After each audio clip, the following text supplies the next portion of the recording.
కృప మన పనుల వల్ల కాదు, మన అర్హత వల్ల కాదు, దేవుడు మనకు ఇచ్చే ఉచితమైన అనుగ్రహమే కృప.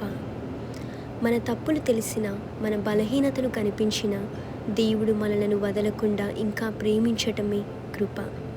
కృప అంటే పాపానికి అనుమతి కాదు, పాపం నుంచి బయటపడే శక్తి, మన జీవితాన్ని మార్చే దేవుని దయ. అయితే పౌలు తన బలహీనతలో దేవుని కృపను అనుభవించాడు. అప్పుడే దేవుడు ఇలా చెప్పాడు, నా కృప నీకు చాలును అని.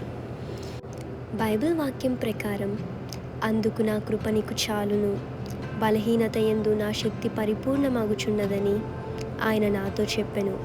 కాగా క్రీస్తు శక్తి నా మీద నిలిచియుండు నిమిత్తము విశేషముగా నా బలహీనతల యందే బహు సంతోషముగా అతిశయపడుదును. 2 కొరింథీయులకు రాసిన పత్రిక 12:9. నువ్వు బలహీనమైన స్థితిలో ఉన్నప్పుడు దేవుని కృప నీ మీద ఉందని నమ్మకం నీలో ఉంటే దేవుని కృపను అనుభవించే ద్వారం మనకు కనిపిస్తుంది. ఆమేన్.